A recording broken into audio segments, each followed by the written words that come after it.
So hello, everyone. It's good to see your faces and or your names, whether live or still. Welcome to the final open and emergency event of the year. We hope that this is both a culminating and celebratory event so that we can all appreciate the hard work that everyone who showed up to each and all of the workshops put in. I just want to thank you all for I see some people who came to all the events. I'm just so happy to see you all. I'm just thank you for showing up, for just making this event, this workshop series, so powerful and meaningful. I know that I've been moved at every single event, and I imagine that those of you who participated feel the same way. I'm going to turn this over to the curator of this series, but before I do, I just want to thank Mimi for the incredible, creative, imaginative work that you put into building this series. Mimi was a former student and has become a very good friend, and has since become a mentor for me. Someone I look up to so much. So thank you, Mimi, and thank you for assembling this amazing open and emergency cinematic universe. Before I turn it over, I'm going to go ahead and end the poll. So if anyone wants to cast their last ballot, you can see what is the most popular noodle soup that you would like the director for the Center for Medical Humanities to make for you. I see that Kathy just joined the call, so I'm just going to let Kathy, if she wants to choose a noodle soup that she would like me to make for her. I'll close the poll in 5 seconds. All right, polls are closing.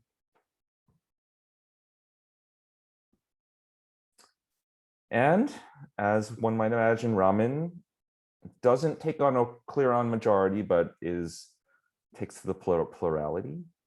I'm a little disappointed, people, in no one choosing laksa or kalguksu, but I'm a generous and benevolent director, so I won't kick you off the call.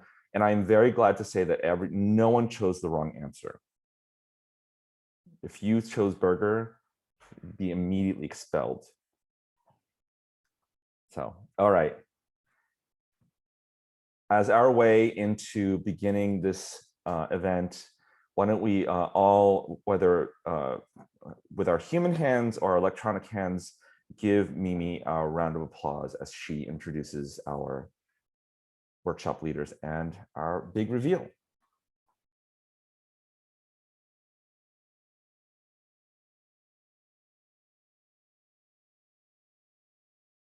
Oh, and feel free to chat your praise for Mimi while she speaks.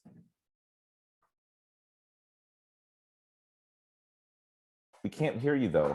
Oh, I have to, okay, sorry, Hardy, hold on. Where are you?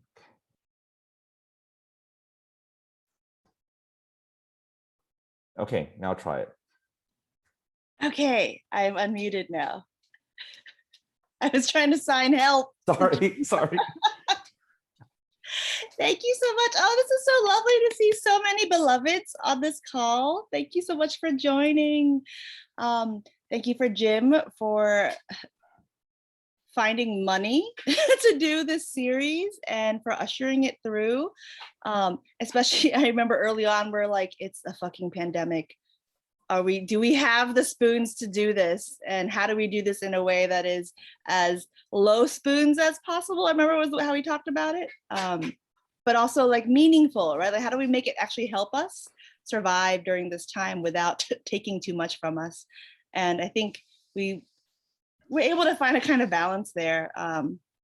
Although sometimes I did feel a little bit wackadoodle while planning some of this stuff. Actually, like today, like we're still running around feeding our kids dinner right now. Lawrence is like frantically running around. And then our vet just called. We have to go pick up the cat in like 20 minutes too. So One of us will leave to go pick up the cat and figure that out. Don't worry about it. So saying all of that, I want everyone here to feel good about taking care of yourselves during this event. Jim and I already started with drinks before you all joined the call. So feel free to get yourselves non-alcoholic or alcoholic drinks to hydrate yourselves during this call and be comfortable in your bodies. Thank you for joining. There are many folks here who have been on our journey this year at the various events. And I want to definitely spotlight the other facilitators who are here tonight. So I facilitated the opening event in the fall, then Simi Kang joined us. Wave, Simi, wave. Simi has an amazing cat that shows up on the screen once in a while. Oh, there he is. Hi, Lou.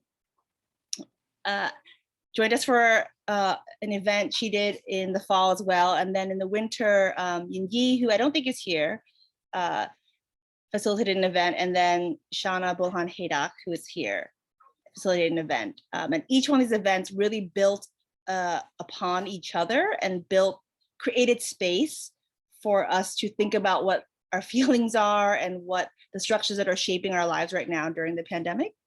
And so for the final event, some of you were there, I and Jim cooked up a plan to bring them all back and for all of us to collectively create a new tarot card to document the collective feeling, losses, grief of this past year and figure out together how to move through this time. So I'm gonna ask if any of the other facilitators want to say anything. We also brought Nguyen Khoi Nguyen on as a live illustrator during that event, which is the first time I've ever done that. So the event was, for those who don't know, generating language for the card, but also live editing it, which I and Lawrence did, and then live illustrating it, which Nguyen did, which I don't think it stressed Nguyen out that much, but it stressed me and Lawrence the fuck out. We did not realize how hard it would be to edit like live and in a very, very short amount of time. There was a lot of sweat involved and yelling at each other, which is really how the sausage gets made here at AALR. So, and we're happy to talk about that process as well. Do any of the other facilitators want to say anything about this, about their event, this process, the pandemic event? Nguyen was stressed. Oh, but later. Like when you were finishing it, you were stressed? Okay. Thank you, Eileen, that we did. You said PTSD. Please say this, but not about the card. Maybe it is about the card.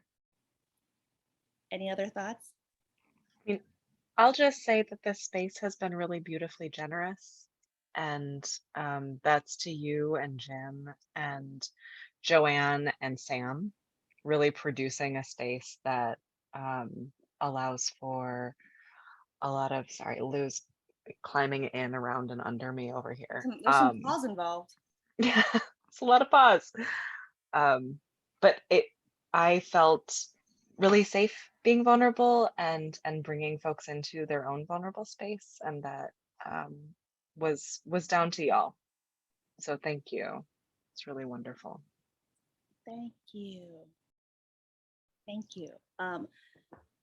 For those of you who weren't at our last event, I'm going to actually share I'm talking about the process and the structure a little bit before we do like the big da-da-da reveal of the card with drum roll and all of that. So in terms of the process, I brought back the 3 facilitators to each facilitate a breakout room. And then I gave them a guiding prompt for generating discussion and on Google Docs that I could watch.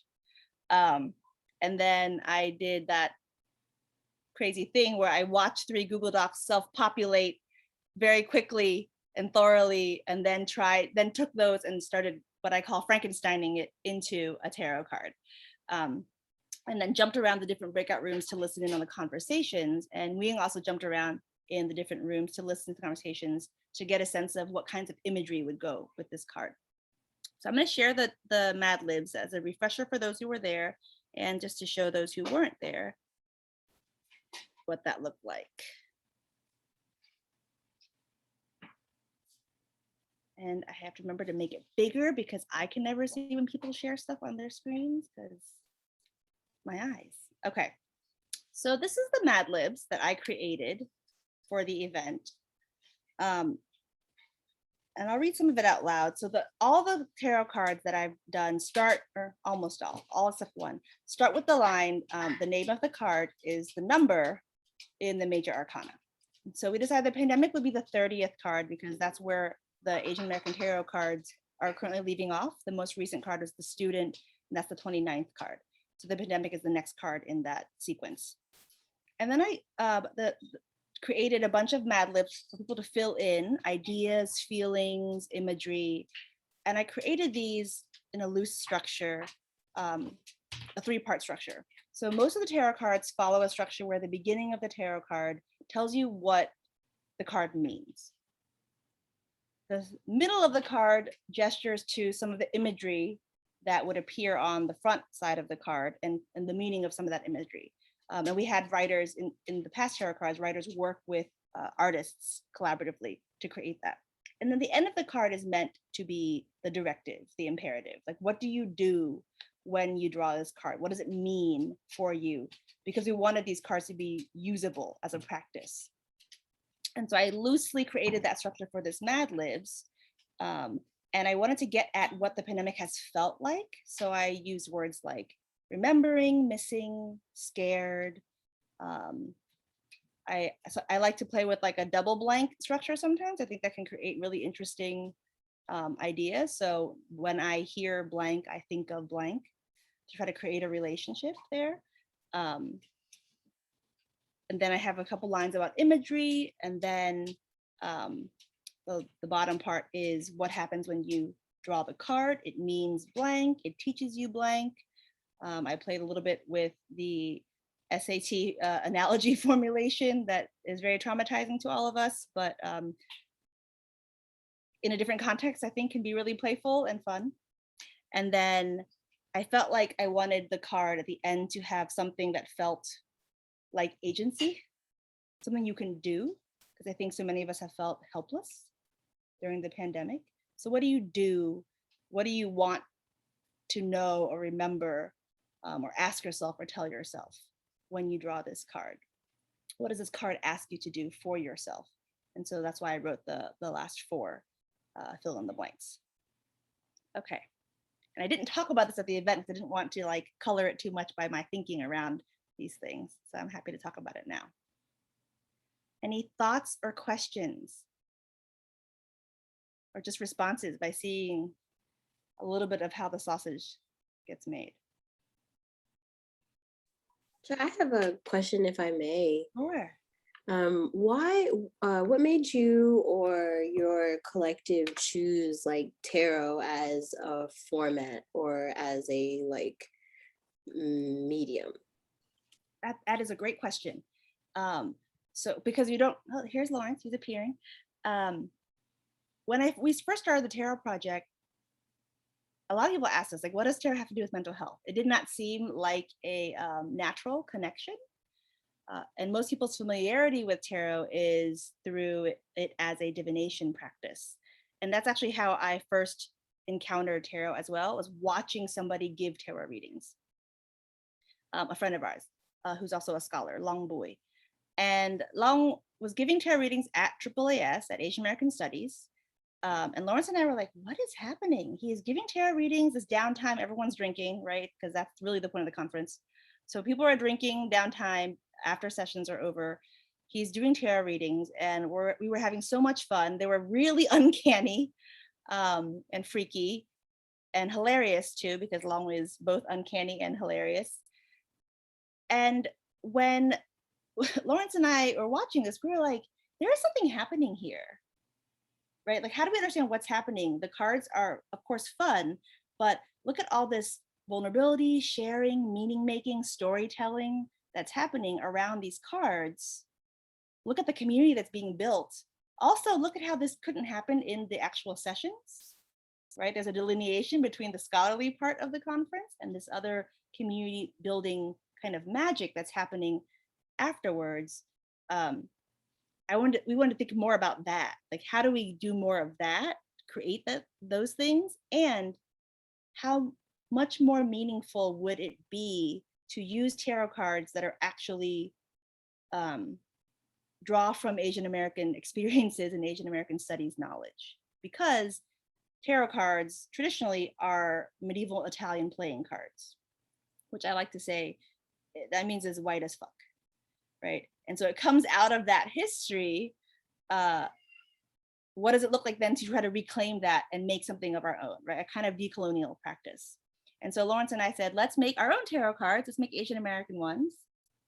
Jim says a Marco Polo probably still from China. I mean, that's probably true too. We said, let's make our own. So there are these archetypes. Well, what if we replace them with ones that make sense to us as Asian American scholars, as Asian American writers and artists, as Asian American community? What are those categories that would make sense? So we renamed most of the cards in the first round. And then we started thinking about who could make these cards, who could theorize these archetypes, these forces that shape Asian American life in really interesting ways, who can render the art in really interesting ways, who can put in conversation. And this confounded most people involved in the project because the tarot card is not a genre that exists. We made it up. Like there's no text that goes usually with a tarot card. It's usually just an image. There may be like a book or a guidebook that explains stuff, but with the card itself, there's usually just an image and the archetypes. We wanted to theorize the cards, especially since we're making up new archetypes. So on the back is the text that we had people write in a genre that we made up using Mad Libs. So we wrote up Mad Libs and gave them to writers and said, please fill this out and try to start thinking about how to theorize this in this, using this language that might be different than how you normally write. Do you want to add anything to that? Yeah, it feels worth saying that this was part of the larger Open Emergency project, and we're thinking about Asian American mental health and how we want to approach this. And this is part of like a multi-year kind of dreaming process and listening process. And I think we were becoming kind of acutely aware of the predominance of a medical model when we sat down and think about approaches. And also along those lines, the kind of steady delegitimation of other meaning-making practices and knowledge formations, particularly in our communities, and looking around us and thinking about fortune telling as so tied to wellness in our communities and wanting to take those seriously, make space for that. I hate saying take those seriously. Make space for them, run with that a little bit. And we love the idea of, maybe borrowing from Mimi's like religious studies scholar practice and background, the kind of syncretic nature and like inviting people into their own kind of interpretive processes. Like even if we're creating this card, it is always in the process of creation. It always is offering possibility for reading interpretation. And so what we're creating is not just a set of cards, but an invitation into a practice that is both very deeply, can be deeply personal, but also collective and enacted in exchange. Kind of shifting kind of hierarchies of care and wellness and treatment, maybe. Yeah, like who are experts, right, in mental health, and then who can also enact care for ourselves, for each other. And we thought of that with the original cards. What we hadn't necessarily thought of yet was, what does it mean to collectively create a card, right? To extend that agency even further and to authorize everybody to be a collective, to be a part of this process. So I was very excited to create this event, and it was inspired in several ways. It was inspired that I actually did a mini version with the student, with my own students at Georgetown University. What is this? In February, maybe, where I only had like 6 fill in the blanks, but I had about 100 students on a Zoom call filling in those blanks almost endlessly for about 45 minutes. And that was really powerful to have them in their own words explain the things that they fear, the things that they dream of, the things that they imagine for themselves as students. And that was the first kernel. And then, and that was inspired by Lawrence. I have to give him credit for that. And then the next kernel was at Yanyi's event for this series, for the Merchant series. He also did a few kind of fill in the blanks or questions, and then took that language and live wrote poems from the participants, which was so inspiring to see someone do that in their own time, in lifetime. And so I thought, okay, let's mash that together. Let's do a Mad Libs where people can give us language, can share about their lives, and then we can mash that together and create a tarot card. And it was a lot harder than I thought it would be, but also it was a lot, only hard because of time, but not hard because of the material. The material was so rich and amazing across everybody's sharing and conversation. And I would also love to hear from folks too about who came to the event as they've reflected on that event. Maybe when we see the card, you can talk about how the card does and doesn't reflect your conversations that you had. Yeah, that would be wonderful. Thank you for that question, Sam. Okay. Any other thoughts, questions? Reveal time. All right, Jim says, hurry up, shut up and show us the card. Okay. All right, reveal time. I'll stop that share. Da, da, da, da, da, da. Yes, I don't have a drum roll. I should have had like an app running with a drum roll in the background. Okay.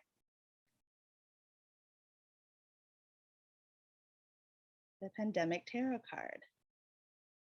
Is this big enough for people to see? Can I make it bigger? Let me see, does that make it bigger? But like, are the sides visible or no? Yes? I think so, yeah.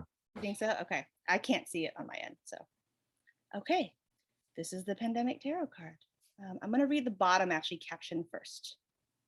And then I actually would like us to collectively read the text out loud, and then Nguyen can also talk about the imagery that he came up with. This tarot card was collectively created in the culminating event of the UCI Center for Medical Humanities 2020-2021 Open Emergency Series curated by Mimi Khúc. Series facilitators Simi Kang, Yanyi, and Shana Haydock returned to lead breakout groups to generate language for this card, while Nguyen Khoi Nguyen joined to live illustrate. Mimi Khúc and Lawrence Minbui Davis drew upon the breakout group's discussions to co-edit this card for the Asian American Tarot Project. And I can't see the bottom of the card. Documenting our collective unwellness during the COVID-19 pandemic. So I'm going to start reading the card, and then when I leave off, I'd like someone else to pick up. The pandemic is the 30th card in the major arcana. It has been a long year, like a long decade, one of atrophying time.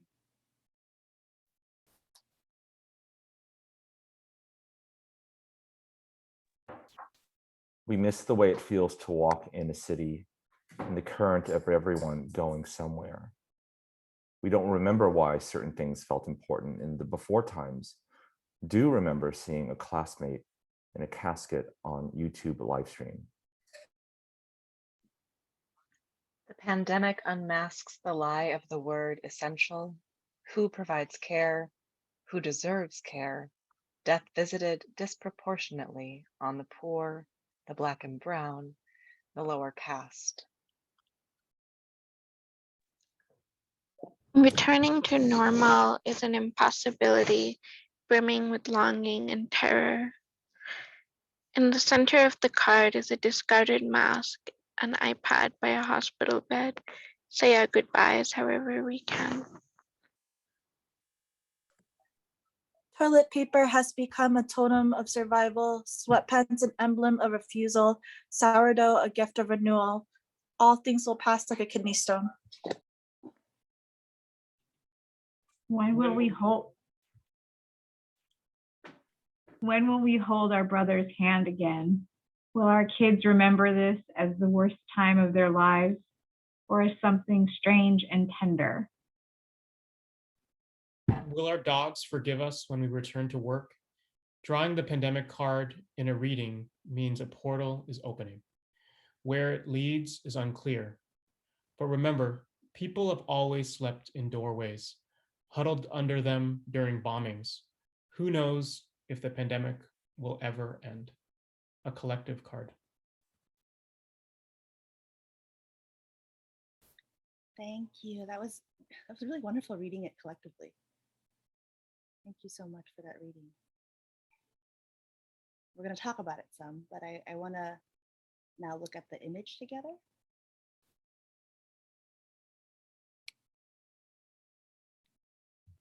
Ming, do you want to say anything about how that image came together for you? Well, so there was making this, the drawing was a lot of dread, a lot of fear, and anxiety. So this is, it sort of mirrors the pandemic itself, like the process of making this for me, because I just felt such a responsibility to capture the really amazing conversations that I experienced at the workshop. And I wanted to do everybody's contributions justice. I wanted to do the year that we all had justice. And so to encapsulate that all was a real challenge. And usually I'm big on like enjoying the process when I draw, because all we really have is process. But in this case, the process was painful, but I'm really proud that I persevered, and I kept going, even though I wasn't particularly satisfied at any given moment until maybe 80% of the card was drawn, and then I was finalizing things. Then a momentum hit, and I felt confident, and things were falling into place. And now looking at it now and having a couple of days to just let it sit and look at it at different points in the day, I am very pleased with the way it turned out. And I'm so glad to be able to contribute it.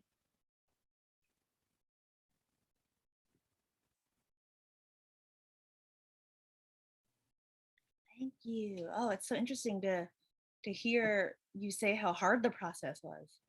That's amazing.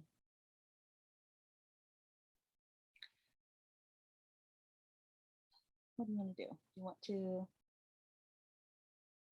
do responses? Do some readings? So let's, what I call doing a reading, giving a tarot reading, is different than what some people do when they give tarot readings.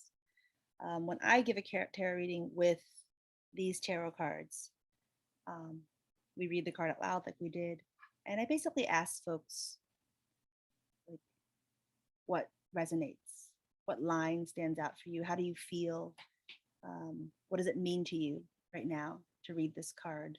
And so there are no right or wrong answers, because often when I read a tarot card, I'll come back later and have a different experience of the tarot card. A different line will mean something or matter to me differently. So I'd like to invite you all to share when you read this card. You've already shared a little bit of responses about it feeling moving or powerful. What does this card tell you or give you or make you feel? What lines matter to you right now or raise questions for you?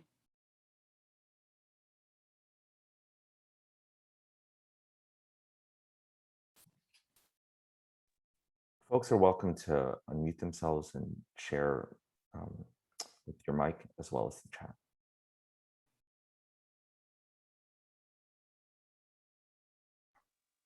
Honestly, that last sentence, who knows if the pandemic will ever end, feels like a little bit of a gut punch after the CDC's new guidelines, and this being in the context of mental health and CRIP conversations, right? It feels like there are two temporalities at play there, or a myriad of temporalities, where we are all still in pandemic time. We are all still in pandemic life, but we are being told economically that that no longer exists. So that sat with me really heavily. I remember adding that line to the text because somebody said it out loud when we were all sharing, actually. So like we had already written most of the card and hadn't figured out how to end it yet. And then as we were still editing it, somebody said that out loud in the share, and I was like, right, that's the last line of the card.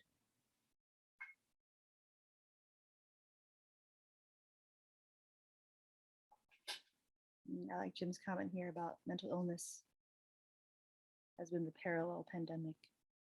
Right? What does it mean for the pandemic to end, to be vaccinated, when the costs of the pandemic exceed, right, that notion of illness and vaccine?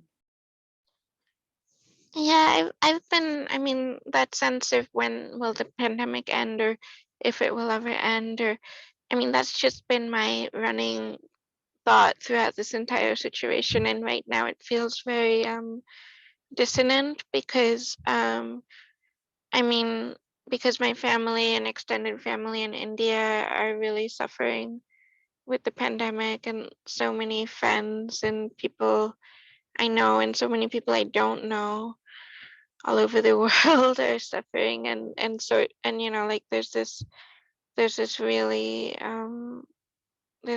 dissonant sense that, okay, my life might be getting somewhat better soon, a little bit, but um that feels kind of wrong almost, when there's this other part of my life, my history, that's just not okay at all.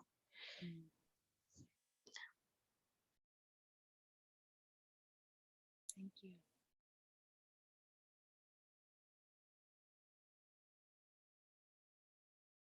Anyone else?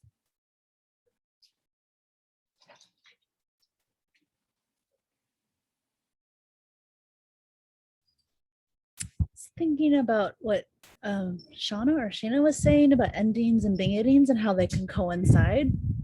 And this line of, will our kids remember this as the worst time of their lives or something strange and tender? And that could be a juxtaposition. So I have the gift of having learned Qigong and practice for 30 years. So as soon as the reveal happened, this portal of chi, and so I'm actually having difficulty focusing and having words because the spiraling of chi is happening up and then down, microcosmic orbit, macrocosmic orbit. So there's something that this card is unleashing in me, like chi wise, and I'm sensing that ancestors are coming in. They're wanting me to say things in the chat. And I'm like, oh, okay. So I'm like, Papa, I'm sorry, I can't. Like, so I'm still trying to settle things down. And the thing that came up is I am having the gift of accompanying folks impacted by immigration detention. And so they've opened a Pomona migrant children shelter near my campus. The largest migrant shelter is in Adelanto near my campus too. And there's this one particular community scholar that I've been learning from, and he talks about how Zoom and in particular, this moment of trying to get folks COVID care in the detention center, also in San Quentin, is he's also been able to connect people. So he's like, so it's weird. I'm talking about the community scholar who's formerly detained, is slated to be deported in 2 weeks. He's like, it's a weird moment of pain and anguish and deep connectedness. And the pandemic allowed that, like they're having vigils on Zoom through this. So this card in many ways captures what I hear from my community scholar and what I feel. And this spiral of chi, I'll figure out at some point to be able to verbalize. But thank you to all the collaborators on this, because it's opening something and it's happening. Usually we feel chi like in spirals up, spirals down in one directions, but I'm here literally like everything is open. So we'll see what happens. Thank you so much.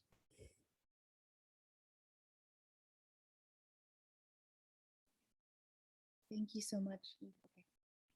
Lawrence says hi and then bye because he has to go pick up the cat now from the vet before they close. And then our cat is stuck there overnight. Thank you so much for that, Kathy.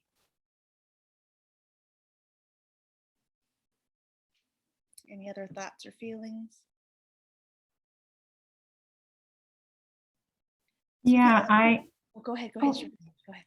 Yeah, thank you. First of all, this is my first, I think this might be my first AALR. I've been following you all for years, in years and years. And I think it was my first event in years. So really happy to be here. I read out loud and I had a felt sense of holding my brother's hand again.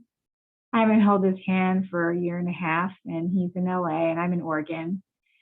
And I almost nearly just lost it. And then the second line, the will our kids remember this is the worst time, or I didn't read that part. I don't know if I read that part, but I started thinking about my kids, and it's such a mixed bag of that mental health piece and like my hope that this is a portal for them to be their best, most well selves, and this immense fear that this won't be that for them.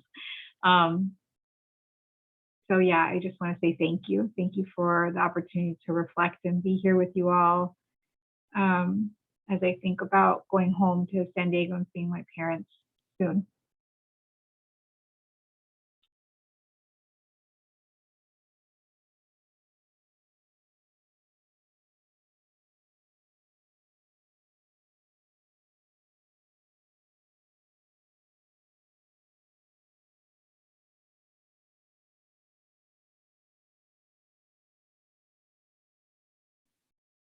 Thank you so much, Charlene. And Jen writes here in the chat the line about returning to normal as an impossibility, brimming with longing and terror, and that as an in-between space.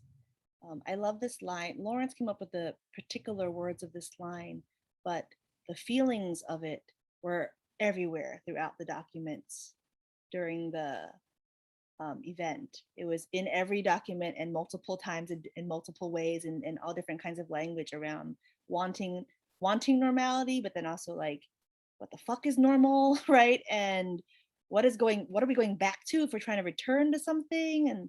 And what have we realized about the normal before that wasn't working for us actually, right? Now we realize, but then also, how do we make sense of that with the enormous sense of loss? Because we have lost things. And so wanting to return or gain back something. And that was just, suffused in all of the conversations documents. And I love the choice of words he chose, the longing and terror, to try to capture that.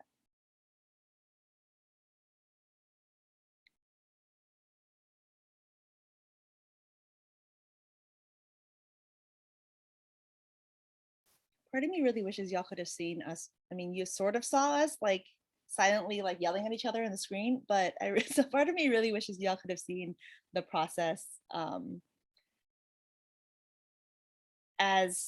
so I started panicking, and then I yelled for him, and he was making dinner for our daughter downstairs, so he came running up with his laptop, and then he sat down next to me. So we had two laptops, and we had both of us. I had to quickly send him all the links to the documents. He quickly created a new document that we would both work on. So both of us had 4 documents open, reading across 3 documents that were populating, and then the shared one that we're writing into, both of us are reading and copying and pasting, just dropping lines in to the shared one. Who's the fast typer? Oh, I don't know.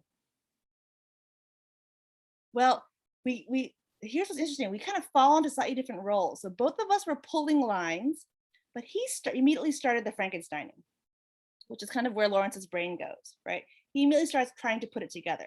I'm still pulling lines as documents are still populating. And then as he's pulling it together, he's saying stuff out loud. I'm listening and I'm like yelling at him, no.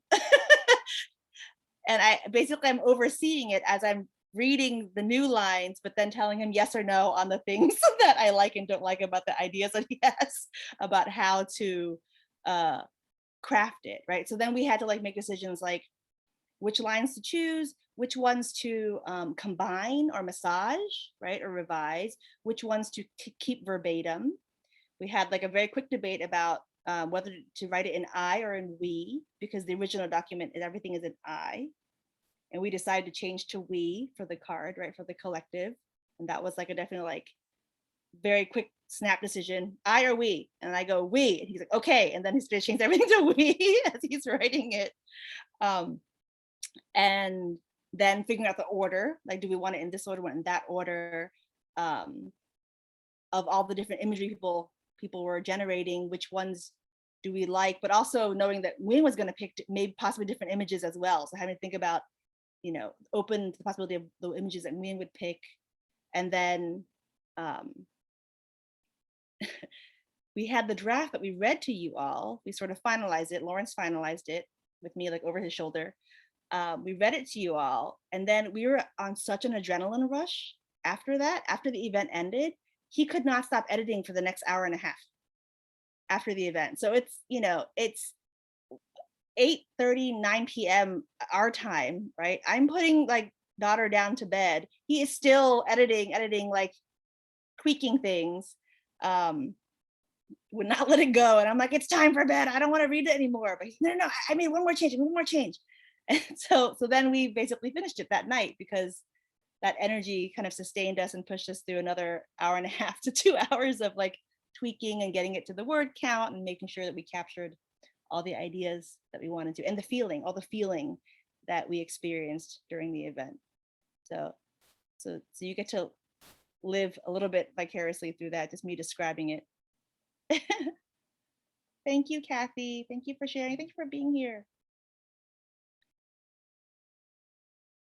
Any other thoughts, feelings, reactions? We're gonna wrap up. So this is gonna be now publicly available. So we're going to host it, post it somewhere. Lauren's like, maybe we should put our website on there. So we're going to post it on our website, and we'll probably add our website to the bottom of the document to be shared widely. This is going to live digitally. We don't have plans currently to print it yet because we're not reprinting any, you know, physical tarot decks in the near future. But we want this to definitely be disseminated widely as possible. Yes, print it and stick it in the box. That's a great idea. Elaine says poster versions. Yeah, so this is sort of what I, you know, consider like a broadside, because that text at the bottom is the caption that explains the, you know, where this card was from or how it was made. And so this whole thing can be printed as a broadside or a poster. And I hope that you all share it. You're welcome to share it from here. Like I think some people said they might have screenshotted it and share it. That's possible. That's totally fine too. I think maybe the center will host it too, maybe on their website. Yeah, we'll be sending it out as an email blast, and we'll host it on our website as well. And I know that Awesome. our School of Humanities will also be sharing this to its community. So yeah, feel free to let folks know if they want to see it. They can come to the center website to take a look. And we will be posting that final workshop fairly soon. So you'll be able to see the recording of that final workshop without the 50 minutes of dead time, which were the breakout groups. Oh yeah, I was wondering about that, how that showed up. Okay, Jim, I'll add a little like AALR thing at the bottom and I'll resend it to you for hosting. And then AALR will be sharing it out on social media. Yep. And Sam says that they did edit the dead time out. Yep. Awesome. Thank you, Sam. Awesome. All right, I'm gonna stop sharing this so I can see everyone who's visible. Thank you so much. Thanks for this idea, Jim, for this Zoom launch party for the card. Thank you all for sticking around. I know we were a bit over than what we had initially planned. So we're grateful that you stuck with us and could be part of this conversation. Thank you once again to Mimi and the facilitators for just making this pandemic year, I mean, this academic year was a pandemic year, one that was, yes, painful, but also out of that pain came some real important meaning making, both individually and collectively. And I wanted to say, I mentioned in the chat that they're mostly not here because they're all kind of prepping for finals. I am so grateful to the UCI students who showed up and shared so much of their experiences. They formed so much of what their experiences informed so much of what we did in the workshop. So I'm grateful to them. All right, it is Memorial Day weekend. I hope there can be lightness and generosity and even fun in this weekend for you all. As I say to my students at the end of every Zoom class, be well, stay safe, take care of yourself, take care of your loved ones, and be kind to everyone. All right. Bye all. Thank you. Love to everyone. Thank you.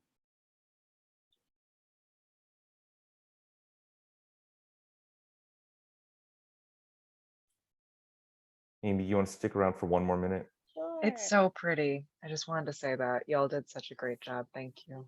Hey, Jim, stop the recording. Oh,